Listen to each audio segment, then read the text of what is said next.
வணக்கம். திசைகளின் 10 மணி செய்திகள். மலாய்க்காரர்களின் ஒற்றுமை பிற இனத்தவருக்கு எதிரானது அல்ல, ஸ்லாங்கூர் சுல்தான் வலியுறுத்து. மலாய்க்காரர்களின் ஒற்றுமை என்பது நாட்டில் உள்ள பிற இனத்தவரை எதிர்ப்பதற்கான முயற்சியாக தவறாக புரிந்து கொள்ளப்படக்கூடாது என்று மேன்மை தாங்கிய ஸ்லாங்கூர் சுல்தான் ஷரஃபுடின் இட்ரிஷா வலியுறுத்தியுள்ளார். இன்று வெளியிட்ட 2026 ஆண்டுக்கான ஹரிராயா ஹஜ்ஜி வாழ்த்து செய்தியில் அரசியல் தலைவர்கள் முதல் பொதுமக்கள் வரை அனைவரும் ஒற்றுமையுடன் இருக்க வேண்டும் என்று அவர் கேட்டுக்கொண்டார். ஒற்றுமை இல்லாத பட்சத்தில் பலவீனம் அடைந்து நாமே நஷ்டத்தை சந்திக்க நேரிடும் என்றும் சமீப காலமாக அரசியல்வாதிகளிடையே நிலவும் பூசல்கள் மக்களிடையே கவலையை ஏற்படுத்துவதாகவும் சுல்தான் சுட்டிக்காட்டினார். அரசியல் மற்றும் சமூக வேறுபாடுகளை கடந்து அனைத்து மதத்தினரும் மற்றவர்களின் உணர்வுகளுக்கு மதிப்பளித்து அமைதியுடன் வாழ வேண்டும் என்றும் ஸ்லாங்கூர் சுல்தான் மற்றும் ஸ்லாங்கூர் அரசியார் தொங்கு பெர்மைசூரி நோ ரஷிகின் ஆகியோர் கேட்டுக்கொண்டதுடன் தங்களின் வாழ்த்துக்களை தெரிவித்துக் கொண்டனர்.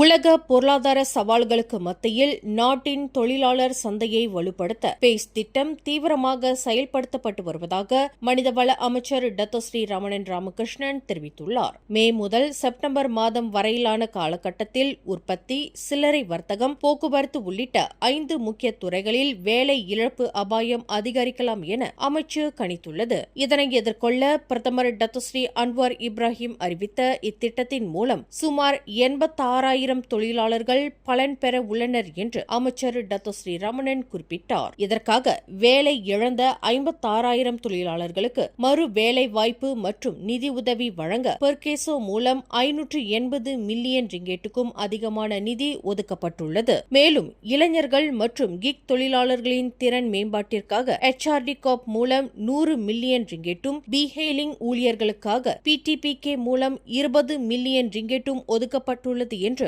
அமைச்சர் சுட்டிக்காட்டினார். இதனிடையே சிறு மற்றும் நடுத்தர நிறுவனங்களில் மாணவர்கள் தொழிற்பயிற்சி பெற டேலண்ட் காப் மூலம் 10 மில்லியன் ரிங்கேட் மானியமும் வழங்கப்படுகிறது. மக்களின் வாழ்வாதாரத்தை பாதுகாக்க மனிதவள அமைச்சு தொடர்ந்து தீவிர நடவடிக்கைகளை முன்னெடுக்கும் என அமைச்சர் டத்தோஸ்ரீ ரமணன் உறுதியளித்துள்ளார்.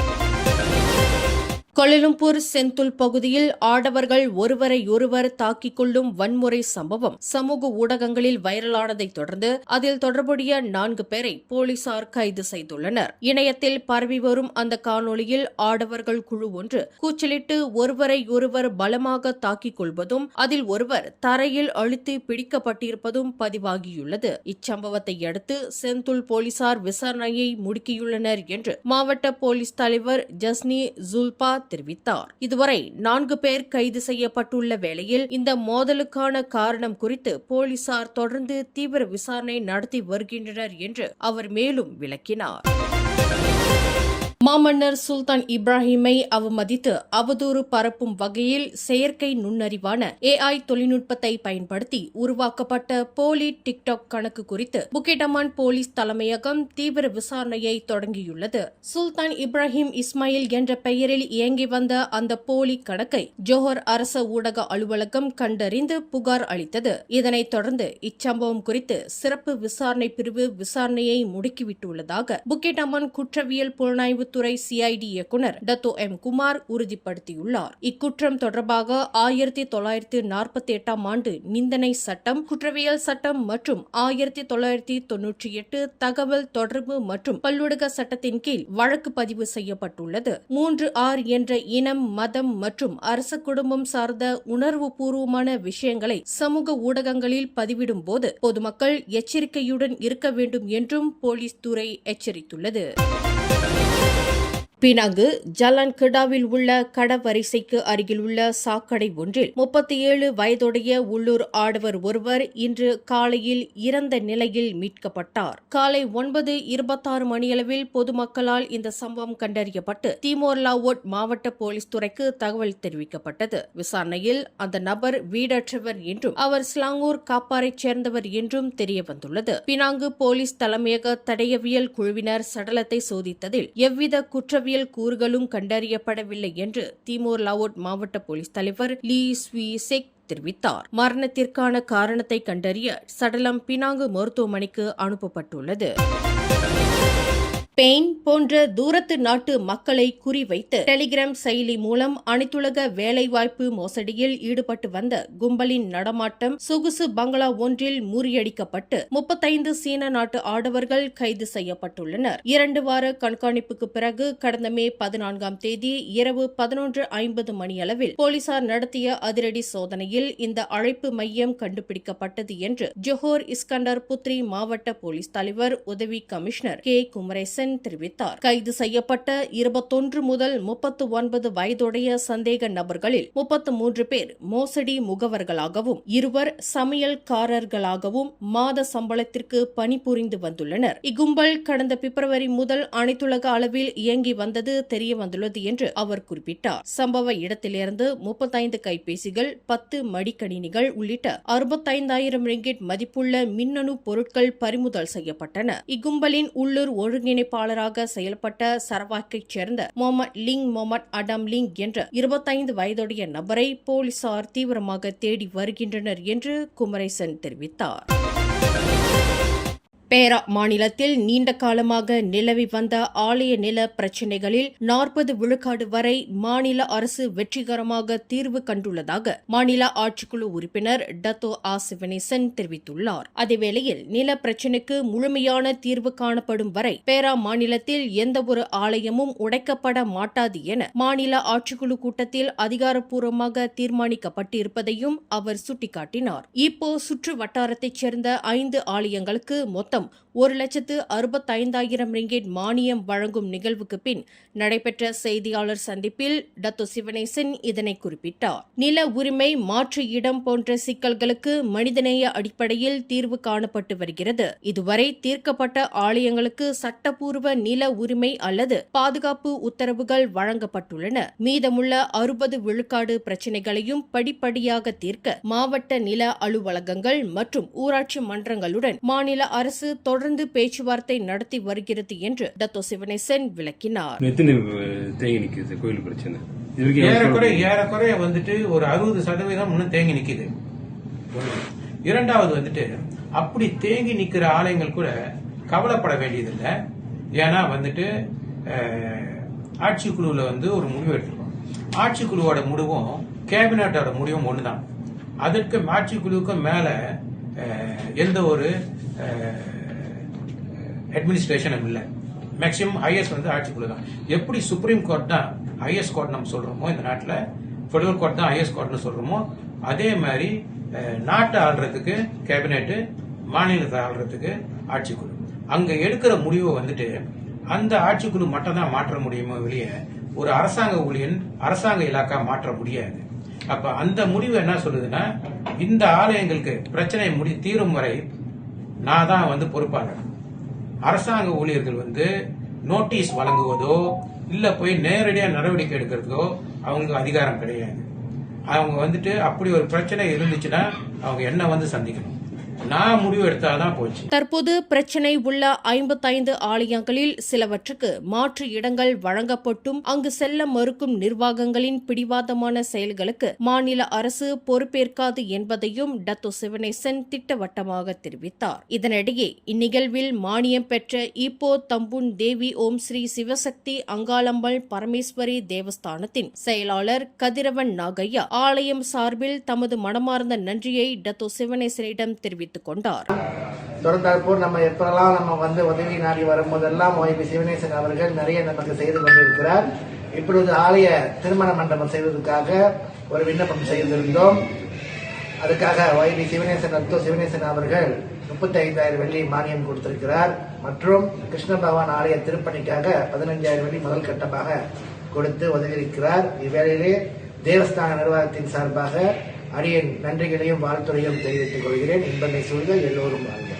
இப்போ புந்தோங் குங்குமாங்கி கோயில் எனப்படும் ஓம் ஸ்ரீ வீரமுத்து மகா காளியம்மன் ஆலயத்தின் கும்பாபிஷேகத்திற்கு டத்தோ சிவனேசன் 80,000 ரிங்கெட்டை வழங்கியிருப்பதாக ஆலய தலைவர் எஸ். லட்சுமணன் தெரிவித்தார்.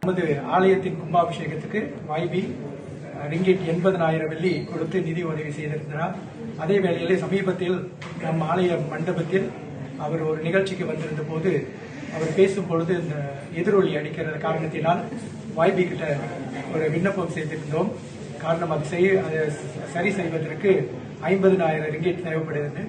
அந்த நிதியை இன்று YB எங்களுக்கு கொடுத்து உதவி இருக்கிறார். எனவே இவ்வேளையிலே YBக்கு நன்றி தெரிவித்துக் கொள்கின்றோம். நன்றி, வணக்கம். இப்போ படாங் தேம்பா தேவிஸ்ரீ சங்குநாத காளியம்மன் ஆலயத்திற்கு 25,000 ரிங்கெட் வழங்கியிருப்பதாக அதன் தலைவர் கார்த்திக் ராயப்பன் குறிப்பிட்டார்.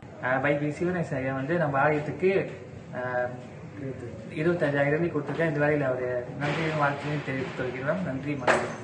மாநில அரசின் இந்த நிதியுதவிக்கும் பிரச்சினைகளை தீர்க்கும் சிறப்பான நடவடிக்கைகளுக்கும் நிதி உதவி பெற்ற இதர ஆலய நிர்வாகத்தினரும் தங்களது நன்றியை பதிவு செய்தனர்.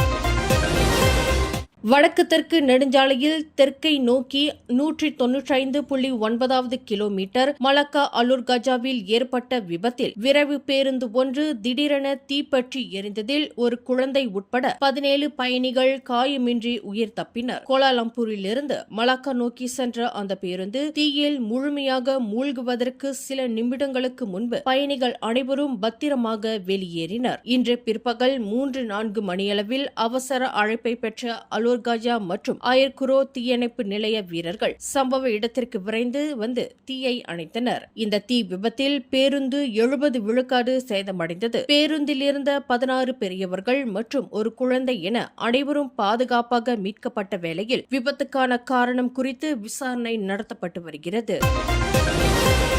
சுங்கைப்பட்டாணி லெஜெண்டா ஐட்ஸ் பகுதியில் உள்ள பெட்ரோல் நிலையத்தில் ஐஸ்லோரி மூலம் சட்டவிரோதமாக டீசல் கடத்திய 61 வயது உள்ளூர் ஆடவர் கைது செய்யப்பட்டார். அவரது லோரியை சோதனையிட்ட கிடா மாநில உள்நாட்டு வாணிபம் மற்றும் பயணீட்டாளர் அமைச்சின் அதிகாரிகள் உள்ளே மறைத்து வைக்கப்பட்டிருந்த IBC தொட்டியில் 1000 லிட்டர் டீசல் இருப்பதை கண்டறிந்தனர். அவர் சுங்கைப்பட்டாணியில் உள்ள 4 பெட்ரோல் நிலையங்களிலிருந்து இந்த டீசலை வாங்கியது விசாரணையில் தெரியவந்தது. கடத்தலுக்கு பயன்படுத்தப்பட்ட லாரி உட்பட 38,005 ரிங்கெட் மதிப்புள்ள பொருட்கள் பறிமுதல் செய்யப்பட்டன. இக்குற்றம் நிரூபிக்கப்பட்டால் 1961 ஆண்டு விநியோக கட்டுப்பாட்டு சட்டத்தின் கீழ் முதல் குற்றத்திற்கு 1 மில்லியன் ரிங்கெட் வரை அபராதம் அல்லது 3 ஆண்டுகள் சிறை விதிக்கப்படலாம்.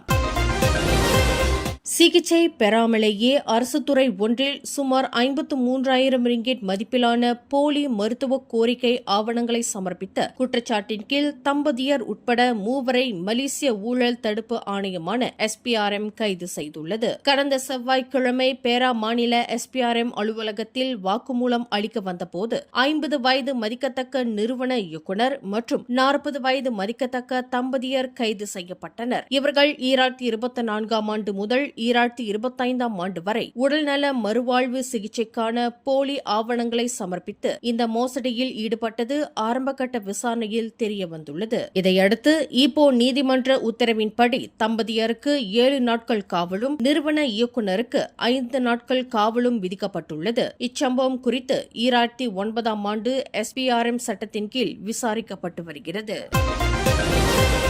பத்துகேவ் பகுதியில் உள்ள சிறார்கள் நல காப்பகத்தில் 8 மற்றும் 10 வயதுடைய 2 சிறுவர்களுக்கு பாலியல் தொல்லை மற்றும் இயற்கைக்கு மாறான முறையில் பாலியல் வன்கொடுமை இழைத்த குற்றச்சாட்டை ஒப்புக்கொண்ட 25 வயது காப்பக பொறுப்பாளர் V. ரத்னா என்பவருக்கு அம்பாங் செஷன்ஸ் நீதிமன்றம் இன்று 11 ஆண்டுகள் சிறை தண்டனையும் 5 பிரம்படிகளும் விதித்துள்ளது. கடந்த பிப்ரவரி மற்றும் மார்ச் மாதங்களுக்கு இடையில் நிகழ்ந்ததாக கூறப்படும் இச்சம்பவம் தொடர்பாக குற்றவியல் சட்டம் மற்றும் 2017 ஆண்டு சிறார்களுக்கு எதிரான பாலியல் குற்றங்கள் சட்டத்தின் கீழ் ரத்னா மீது 6 குற்றச்சாட்டுகள் சுமத்தப்பட்டன. மேலும் சிறை காலத்தில் அவருக்கு பாலியல் நடத்தைக்கான நல்லுரைகள் வழங்கப்பட வேண்டும் என்றும் தண்டனை காலம் முடிந்த பிறகு 2 ஆண்டுகளுக்கு போலீஸ் துறையின் கண்காணிப்பில் இருக்க வேண்டும் என்றும் நீதிபதி நடியா மலே ஃபவுசி உத்தரவிட்டுள்ளார்.